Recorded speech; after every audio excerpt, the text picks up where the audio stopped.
एक तरफ उस अनजान शक्ति ने रोहित को खत्म कर दिया था और दूसरी तरफ अपने घर में मोहिनी आराम से सो रही थी।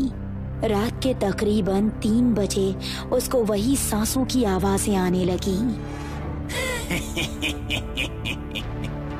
उसने उठकर देखा तो वो आवाज अभी भी उसी खिड़की से आ रही थी, लेकिन इस बार उसकी हिम्मत नहीं हुई कि वो जाकर देखे। मुझे इन आवाजों को इग्नोर करना सीखना ही पड़ेगा। उसने अपने कानों पर हाथ ढक लिए और जोर से अपनी आंखें मीचकर लेटी रही। सुबह जब सभी लोग जगे तो उसके घर के आसपास मातम का माहौल था। मम्मी, ये रोहित के घर के आसपास इतनी भीड़ क्यों जमा है? क्या कहूँ बेटी, बेचारा अच्छा खासा लड़का था, पता नहीं किसने उसकी हत्या कर दी। ये बात सुनकर मोहिनी को एक झटका सा लगा। शायद वो भी पहली नजर में ही रोहित को दिल दे बैठी थी, लेकिन उसने अपनी भावनाओं पर काबू किया। मम्मी, मैं अपने काम पर जा रही हूँ, 2 बजे तक आ जाऊंगी। मोहिनी रोज की तरह गांव के बड़े घरों में काम करने के लिए निकल गई। अभी वो उस कच्चे रास्ते के पास ही पहुंची थी कि तभी उसको वही सांस लेने की आवाज सुनाई दी जो उसको परेशान किए हुए थी। अभी दिन निकला हुआ था तो उसने हिम्मत करके उस रास्ते की तरफ कदम बढ़ा दिए। मोहिनी, चली जाओ मोहिनी। ये आवाज सुनकर वो डर गई और तेजी से वहां से भाग निकली। उसके बाद वो एक घर में पहुंची जहां आज सिर्फ घर का मालिक वीरेंद्र बैठा हुआ था। वीरेंद्र मोहिनी को बहुत गंदी नजर से देख रहा था, लेकिन फिर भी मोहिनी किचन में जाकर अपने कामों में लग गई कि तभी वीरेंद्र भी वहां आ पहुंचा। अरे मोहिनी, ये काम बाद में करना, पहले जरा मेरे कमरे की सफाई कर दो। मैं आपके कमरे की सफाई तभी करूंगी जब मालकिन घर पर होंगी। फिलहाल मुझे किचन का काम करने दीजिए। ये सुनकर वीरेंद्र ने उसका हाथ थाम लिया। अरे ज्यादा बकबक क्यों करती है? तू यहाँ की नौकरानी है, मेरे कमरे में आने का मौका मिल रहा है तो चढ़ रही है। बेवकूफ, तुझे माला माल कर दूंगा। ये सुनकर मोहिनी ने उसको एक थप्पड़ लगाया और वहाँ से बाहर निकल गई। कमीना इंसान, इस घर में फिर कभी काम करने नहीं आऊंगी मैं। ये सोचकर वो दूसरे घर में काम करने चली गई और इसी तरह घर घर काम करते हुए उसे 2 बज गए और 2 बजे वो अपने घर पहुंच गई। उसी रात तकरीबन 10 बजे मोहिनी की खिड़की से वही सांस लेने की आवाज सुनाई देने लगी। आज उसका दिमाग बहुत गर्म था, इसलिए वो तेजी से घर से निकली और घर के पीछे उसी मैदान में पहुंच गई।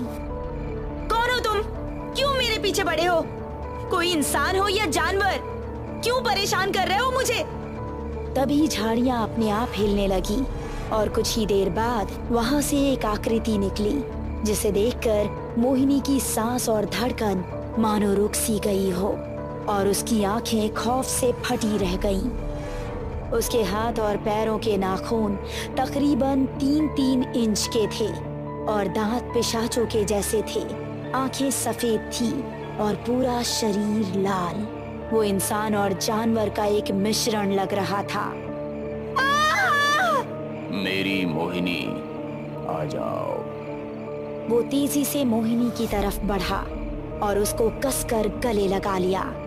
मोहिनी उसके इस तरह अचानक सामने आ जाने की वजह से खौफ में थी और इसी खौफ से वो बेहोश हो गई। इस समय वीरेंद्र अपने घर में बैठा हुआ शराब पी रहा था और तभी उसका दरवाजा खुल गया। उसने देखा कि नीली साड़ी पहने हुए मोहिनी मुस्कुराती हुई उसके पास आ रही है। मोहिनी, तुम? मैंने घर जाकर आपके प्रस्ताव के बारे में सोचा और ये हल निकला कि आपके साथ कुछ पल गुजारने पर मुझे फायदा हो सकता है, तो मुझे आपकी बात मान लेनी चाहिए। ये सुनकर वीरेंद्र की आंखों में चमक उतर आई और उसने ऊपर से नीचे तक मोहिनी को देखा। नीली साड़ी में चमकता हुआ गोरा बदन किसी को भी पागल कर देने के लिए काफी था। मेरे साथ आइए। वो मुड़कर बाहर की तरफ चलने लगी और वीरेंद्र भी अब उसके पीछे पीछे हो लिया। मोहिनी तेज तेज कदम बढ़ा रही थी और आंखों में हवस लिए वीरेंद्र भी उसका पीछा कर रहा था। आखिर में वो उसी कच्चे रास्ते पर पहुंची। अरे यहाँ कहाँ जा रही हो? ये मौत का रास्ता है, वापस आ जाओ। अगर मेरा प्यार पाना चाहते हैं तो यही जगह ठीक है, यहाँ कोई नहीं आएगा। अब वीरेंद्र भी बेझिझक उसके पीछे हो लिया। मोहिनी एक जगह जाकर रुक गई और हाथ के इशारे से उसको अपने करीब बुलाने लगी। वीरेंद्र भी उसकी तरफ तेज तेज कदम बढ़ाने लगा। जैसे ही उसको ये आवाज सुनाई दी, वो चौंक पड़ा। सांस लेने की ये आवाज बढ़ती ही जा रही थी और अचानक उसके सामने ब्रह्म दैत्य आकर खड़ा हो गया, जिसे देखकर उसका कलेजा मुंह को आ गया। वो भागने को पलटता, इससे पहले ही ब्रह्म दैत्य उस पर झपट पड़ा और उसका कंधा चीरकर उसका मांस चबाने लगा। बचाओ! उसकी तेज चीख सुनकर मोहिनी के ऊपर हुआ सम्मोहन टूट गया और वो अपने सेंस में आ गई। सामने ब्रह्म दैत्य और वीरेंद्र की लाश देखकर उसका पूरा शरीर कांप उठा। तुमको जो भी पाने की कोशिश करेगा मैं उसका यही हाल करूंगा मोहिनी, तुम बस मेरी हो। उसको कुछ समझ नहीं आ रहा था कि वो वहाँ कैसे पहुंची, लेकिन अपनी जान बचाने के लिए वो घर की तरफ दौड़ पड़ी। उसने आज भी अपनी माँ और बहन को कुछ नहीं बताया और चुपचाप जाकर अपने बेड पर लेट गई। लेकिन आज जो उसके साथ घटा था, उस हादसे का दृश्य उसको सोने नहीं दे रहा था। वो सुबह उठते ही गांव के बड़े मंदिर में गई और वहाँ के पंडित जी से मिली। बाबा, मैं बहुत मुसीबत में हूँ, मेरी मदद कीजिए। कहो बेटी, क्या समस्या है? मोहिनी ने शुरू से अब तक का सारा हाल उस बाबा को बता डाला।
जिसे सुनकर उसने राज से पर्दा हटाया।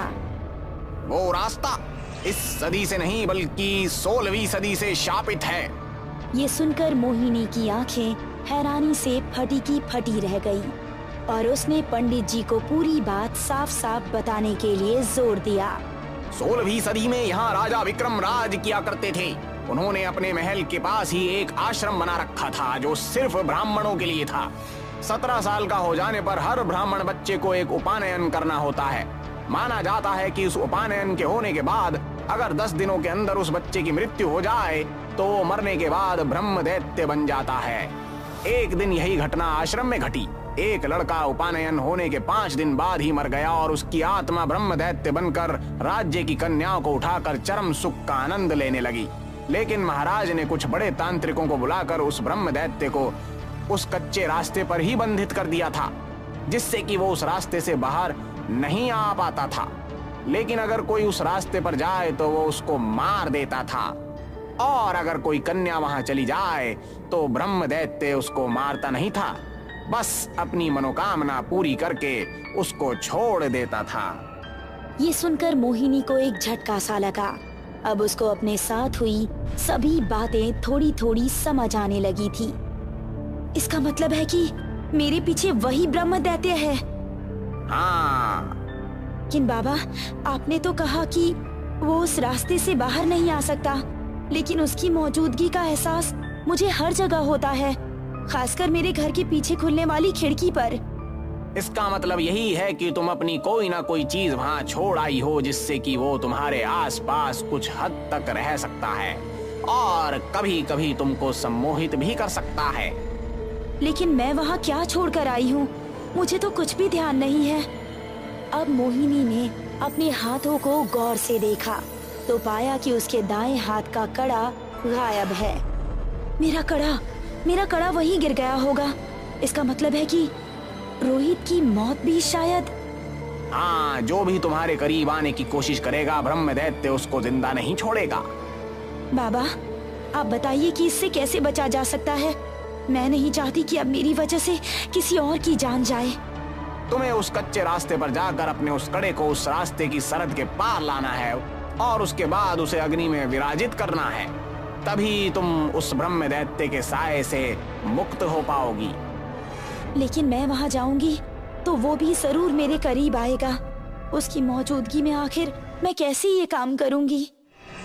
तुमने अभी तक अपने परिवार को ये बात नहीं बताई है ताकि वो परेशान ना हो। ये सोच तुम्हारी अच्छी है कि हमें अपने घर वालों को परेशान नहीं करना चाहिए, लेकिन ये भी सत्य है कि अगर हम पर कोई मुश्किल घड़ी आए तो हमें अपने घर वालों को जरूर बताना चाहिए, क्योंकि मुश्किल घड़ी में सिर्फ घर वाले ही काम आते हैं। ये सुनकर मोहिनी ने बाबा की बात में सहमति जताई। फिर बाबा से अलविदा लेकर वो अपने घर पहुंची। मम्मी, मेघना, मुझे आप दोनों को एक जरूरी बात बतानी है। और फिर मोहिनी ने उनको सब कुछ बता दिया। रात के ठीक 11 बजे उस कच्चे रास्ते की तरफ बढ़ी चली। जैसे जैसे उसके कदम उस रास्ते की तरफ बढ़ रहे थे, उसकी सांसें तेज होती जा रही थी। फिर भी वो हिम्मत करके आखिरकार वहां पहुंच ही गई। जैसे ही उसको ब्रह्म दैत्य के सांस लेने की आवाजें आने लगी तो उसके शरीर में अजीब सी कंपन होने लगी। हम आपके पास आ चुके हैं, हमें आपकी मोहब्बत समझ आ गई है, हम भी आपसे मिलना चाहते हैं, आपके साथ कुछ लम्हे बिताना चाहते हैं, सामने आइए। मोहिनी, तुमको तो आना ही था, क्योंकि तुम सिर्फ मेरी हो। ऐसा कहकर वो अचानक से मोहिनी के सामने आ गया। मोहिनी उसको देखकर डर गई थी, लेकिन फिर भी उसने अपने डर को छिपाते हुए उसको स्माइल पास की। आ जाइए मेरे पास। ब्रह्म दैत्य भी अब तेजी से उसके गले लग गया। उसका शरीर बर्फ सा ठंडा था। दूसरी तरफ ब्रह्म दैत्य की जानकारी के परे मेघना भी उसी रास्ते पर आ चुकी थी। उसके हाथों में एक टॉर्च थी, जिसके जरिए वो कड़ा ढूंढने की कोशिश कर रही थी। कहाँ होगा वो कड़ा? यहाँ तो सिर्फ झाड़ियाँ ही झाड़ियाँ हैं, कहाँ ढूंढूं अब? तभी उसकी टॉर्च की लाइट एक जगह पर पड़ी तो वो झाड़ी चमकने लगी। वो तेजी से उस चमकती हुई चीज के पास पहुंची तो पाया कि वहां पर मोहिनी का कड़ा था। शुक्र है ऊपर वाले का, मिल गया। मेघना ने उस कड़े को जैसे ही उठाया तो ब्रह्म दैत्य मोहिनी से अलग हो गया। क्या हुआ? आप हमसे अलग क्यों हो गए? ब्रह्म दैत्य वहां से भागा। उसको मेघना हाथों में कड़ा लिए नजर आई। रुक जाओ वहीं पर। मेघना ने जैसे ही उसका भयानक रूप देखा, उसका दिल दहल गया। मेघना, भागो! उसकी बात सुनकर मेघना बाहर की तरफ भागने लगी। अब ब्रह्म दैत्य को भी समझ आ चुका था कि उसके साथ धोखा हुआ है, लेकिन वो उस कड़े को बचाने के लिए भागा जा रहा था। नहीं, रुक जा राक्षस कहीं के! मेघना भी अब उसका पीछा करने लगी। मेघना अब उस रास्ते के बाहर आ चुकी थी, जहां उसकी माँ पहले ही आग जलाए खड़ी थी। मोहिनी भी भागकर बाहर पहुंची। ब्रह्म दैत्य ने उसका पीछा किया, लेकिन अब वो उस रास्ते की सरहद को पार नहीं कर सका। अब तू इस रास्ते के बाहर कभी नहीं आ पाएगा। और रही बात तेरे साए की, तो उसे भी मैं खत्म कर देती हूँ। ऐसा कहकर मोहिनी ने मेघना के हाथ से कड़ा लिया और उसको आग के अंदर डाल दिया। नहीं।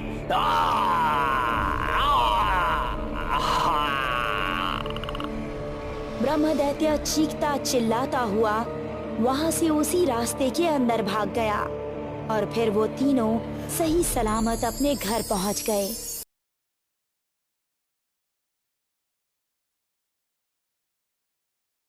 इसी तरह की और भी शानदार कहानियाँ सुनने के लिए हमारे चैनल को लाइक और